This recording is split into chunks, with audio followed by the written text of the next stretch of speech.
Bonjour à toutes, bonjour à tous.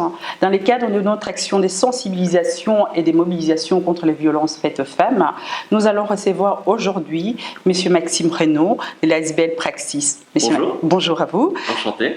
Enchanté. Donc l'ASBL Praxis fait quoi exactement? Comment ça se passe concrètement? L'accompagnement, ça se passe comment? Est-ce que c'est des gens qui viennent parce qu'ils sont envoyés par la justice ou des personnes qui ont entendu parler de vous qui viennent vous voir? Quel est votre public cible? Donc, il y a un peu de tout, évidemment, hein, parce qu'on peut dire que la violence conjugale peut toucher toutes les personnes, en fait. Donc, hommes, femmes, de tout âge, il n'y a pas d'auteur type. Par contre, je dirais, la majorité des personnes que nous accueillons ici viennent par le biais de la justice, à travers des actions de sensibilisation, à travers des démarches telles que la ligne 0830 030, donc la ligne en violence conjugale, exactement, de la région wallonne. C'est la même Oui, voilà, tout à fait. Le premier contact se fait par téléphone, généralement. Donc, on reçoit des demandes, des appels de personnes qui ont besoin d'aide, qui ont besoin de soutien, parfois effectivement sous la contrainte, parfois volontaire. Et suite à ça, on les invite à les rencontrer de manière individuelle. Donc, tous les travailleurs ici à Praxis sont assistants en psychologie, psychologues, criminologues. Et alors, on les rencontre individuellement pour, évidemment, entendre leurs demandes, savoir qu'est-ce qui leur cause problème, éventuellement déterminer avec eux si nous sommes la bonne place pour les accompagner. Et à travers ces premiers entretiens, on crée déjà un lien, on cerne la demande pour éventuellement entamer la démarche. Ce qu'il faut peut-être dire, c'est que Praxis, l'offre de service principale que l'on propose, c'est par le biais du groupe. Donc, nous travaillons en groupe avec ces personnes. Groupe, donc vous faites l'accompagnement par un travail de groupe, c'est ça? Oui, tout à fait. D'accord. Et donc, à un moment donné, vous avez parlé qu'il y a des hommes et des femmes qui viennent, des auteurs de violences qui viennent chez vous. Et vous pouvez me dire en termes de pourcentage, quel pourcentage pour les hommes et quel pourcentage pour les femmes qui viennent vous voir? Alors, la très grande majorité des personnes qui viennent nous voir sont des hommes, de l'ordre de 90%, très certainement, 90% d'hommes. La sensibilisation liée aux violences faites aux hommes, c'est quelque chose de très récent dans nos sociétés, donc c'est quelque chose qui émane tranquillement. Il y a certains colloques qui émanent, notamment à ce sujet dernièrement. Nous avons un groupe pour femmes auteurs de violences qui roule de manière hebdomadaire. C'est ça l'accompagnement chez vous. Et c'est quoi les groupes? C'est quoi exactement le groupe? C'est un peu mystérieux. Lorsqu'une fois que la personne est intéressée et que nous sentons qu'on peut l'accompagner dans sa démarche, alors la démarche se déroule en groupe. Alors le groupe, c'est quoi? Le groupe, c'est 21 séances, et je vous ferai un astérix à cette offre de service parce qu'il y a autre chose, mais disons, commençons par ça. Le groupe, c'est 21 séances à raison d'une fois par semaine. Ce n'est pas pour rien qu'on choisit le médium du groupe. Le groupe brise l'isolement.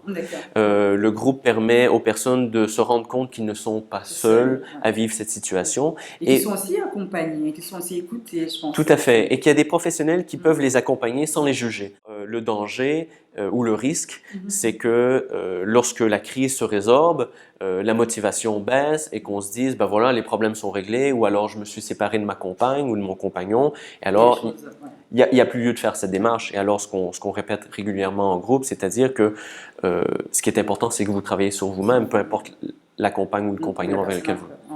On est impliqué auprès de plusieurs partenaires, notamment à Bruxelles ici. On travaille depuis peu maintenant avec la Maison Rue Verte, que vous connaissez, voilà, qui accueille principalement des femmes qui sont en situation difficile, notamment en violence conjugale, et qui a un regard particulier sur l'impact de ces violences pour les enfants, notamment, puisqu'on parle de violence familiale également. Et en termes de sensibilisation, qu'est-ce que vous faites pour sensibiliser? Alors, sensibiliser, il y a évidemment toutes les années la semaine de lutte contre les violences faites aux femmes. Donc, c'est quelque chose qui est très important pour nous, où tous les acteurs terrains, je crois, et gouvernementaux sont impliqués. Je crois que la sensibilisation passe par toutes les petites actions qu'on peut mener au cours de l'année. Donc, on est régulièrement invité ou amené à voir des annonces par certaines organisations, notamment des théâtres débats parfois, des colloques, des conférences, des journées de réflexion, de sensibilisation. La sensibilisation, je crois, parle par démystifier notre travail, puisqu'il y a parfois un mystère autour Voilà, c'est vrai, on comprend bien le travail avec les personnes victimes, Mhm. mais c'est vrai, les travails que vous faites avec les auteurs, c'est quand même, ça reste quand même un peu difficile vis-à-vis de, non seulement de l'opinion publique qui disent on va aider encore les gens qui ont commis des violences.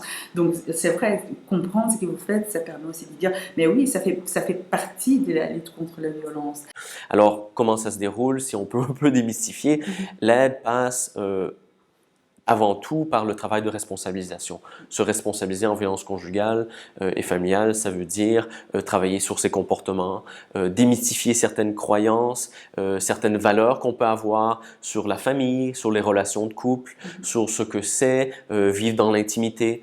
On ne s'en rend pas compte, mais on est tous un peu construits dans nos sociétés par la culture, par ce qui nous entoure, et donc effectivement, et on n'est pas toujours conscient de ce qui nous habite. Et donc, une des premières choses dans le travail de groupe avec les auteurs, c'est de démystifier, de déconstruire un peu tout ça. Avant de mettre fin à notre entretien, j'aimerais bien vous faire part de ce que nous rencontrons sur le terrain. Nous travaillons beaucoup avec les associations de migrantes et on rencontre des femmes qui n'osent pas parce qu'ils ont peur, d'être... parfois, ils n'ont pas de papier. Quel conseil vous donnerez à ces personnes-là?